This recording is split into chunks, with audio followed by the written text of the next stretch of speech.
The Zephyrian diplomatic vessel Starward Crown hung in space like a dying star, its once brilliant hull now dim with desperation. Adam Martinez pressed his face against the observation deck's reinforced viewport, watching the alien ship's distress beacon pulse in the darkness. Beside him, Communications Officer Maheen Khan adjusted her headset, her brow furrowed with concern. "Captain, the Zephyrians are broadcasting on all frequencies," Maheen reported, her voice tight with urgency. "Their message is unusual. They're requesting immediate humanitarian aid, but not for themselves." Captain Torres leaned forward in his command chair aboard the human vessel Perseverance. "Explain." Adam turned from the viewport, his expression grim. "According to their transmission, they're carrying the royal cubs of the Zephyrian hegemony. The young ones have been refusing all food for 6 standard days. The diplomatic party fears they're going to lose them." The bridge fell silent. Everyone knew what this meant. The Zephyrians were a proud feline-like species that had only recently opened diplomatic relations with humanity. The loss of their royal offspring during a diplomatic mission would be catastrophic for human-Zephyrian relations. "Sir," Maheen's fingers danced over her console, "I'm receiving detailed biometric data from their ship. The cubs' vital signs are critical. Whatever's causing their food refusal, it's beyond the Zephyrians' ability to solve." Captain Torres stood. "Martinez, you're our xenobiologist. Khan, you're our best translator and cultural liaison. I want you two aboard that ship in 20 minutes. Take whatever you think might help." Adam nodded grimly. "Captain, I'll need access to our emergency food supplies. If their standard nutrition isn't working, maybe we can find something that will." "Granted. Take whatever you need." 20 minutes later, Adam and Maheen materialized aboard the Starward Crown in a shimmer of blue light. The Zephyrian ship's atmosphere was thick with the scent of fear pheromones, and the usual proud posture of the cat-like aliens was replaced by drooping ears and lowered tails. Ambassador Veltar, a magnificent Zephyrian with silver-striped fur, approached them with obvious relief. "Humans, we are grateful for your swift response. Our situation grows desperate." Maheen activated her universal translator and bowed respectfully. "Ambassador, we're here to help. Can you show us to the cubs?" They were led through corridors lined with beautiful crystalline artwork, to a chamber that should have been filled with playful sounds. Instead, silence reigned. 3 small Zephyrian cubs, each no larger than a house cat but with the unmistakable bearing of royalty, lay listlessly in ornate beds. Their golden fur had lost its luster, and their large eyes were dim with hunger. "They refuse everything," Veltar explained, his voice breaking. "Our finest delicacies, specially prepared nutrition pastes, even their favorite treats from the homeworld. Nothing. They simply turn away." Adam knelt beside the smallest cub, noting its rapid, shallow breathing. "How long since they've eaten anything?" 6 days, as we transmitted. They grew ill shortly after we departed Zephyrian space. Our medical team believes it may be psychological. Separation anxiety, perhaps, or fear of the unknown." Maheen crouched next to Adam, her expression thoughtful. "Ambassador, may I ask, what was the last thing they ate? Before they became ill?" Veltar's ears flicked with confusion. "They shared a meal with the ship's crew on our final day in Zephyrian space. Nothing unusual, standard military rations." Adam and Maheen exchanged glances. "Military rations?" Adam asked. "Not their usual royal food?" "Correct. The cubs had requested to eat with the common soldiers before departure.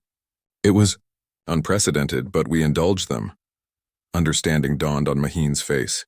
"Ambassador, I think we might know what's wrong. Adam, show him what you brought."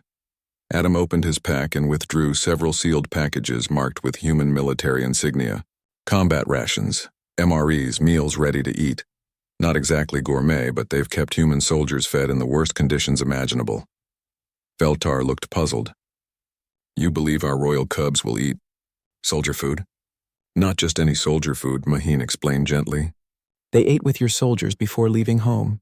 That was their last happy meal, their last connection to security and familiarity.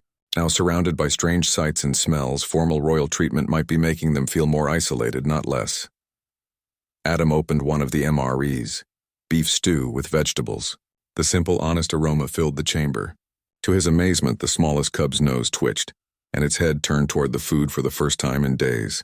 "The cubs don't want to be treated like precious objects right now," Maheen continued. They want the comfort of simplicity, the security of knowing they're being cared for by people who understand what it means to be far from home. Adam offered a small portion of the rehydrated stew to the smallest cub. After a moment's hesitation, the young Zephyrian began to eat. Soon, all 3 cubs were accepting the human combat rations with growing enthusiasm. Veltar watched in amazement as his charges ate their first meal in nearly a week. "I do not understand." "How did you know?" Maheen smiled. "Because humans understand homesickness. We understand that sometimes the simplest food, shared with people who care, is worth more than the finest delicacy eaten alone. Your cubs aren't just royalty. They're children who miss the simplicity and honesty they found with your soldiers."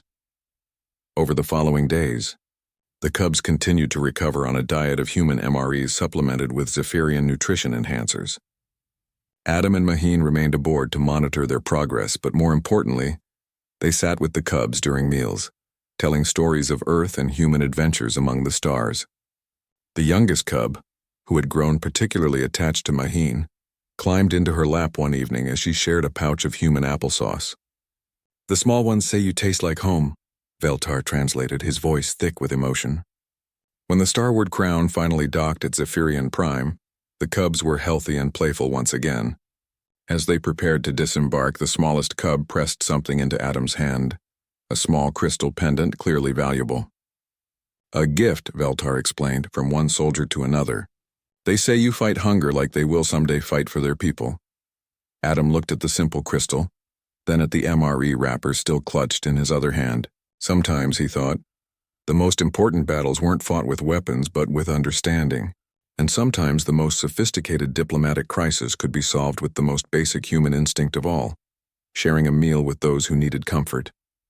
As the Perseverance prepared for departure, Captain Torres found Adam and Maheen in the galley, cataloging their remaining MREs. "I'm putting you both in for commendations," Torres said. "You may have saved the Alliance." Maheen looked up from her inventory pad. "We just shared our lunch, Captain. Sometimes that's all diplomacy really needs." Adam nodded, fingering the crystal pendant. "The cubs taught us something too. No matter how far from home you go, no matter how different the species, everyone understands the comfort of a simple meal shared with people who care." In his final report, Adam wrote, "Recommendation for future diplomatic missions. Always pack extra MREs. You never know when the fate of galactic relations might depend on beef stew and crackers." The Zephyrian hegemony would remember this kindness for generations to come, and the 3 royal cubs would grow up to become fierce advocates for human Zephyrian friendship. All because 2 humans understood that sometimes the most powerful weapon in the universe is compassion served with a side of applesauce.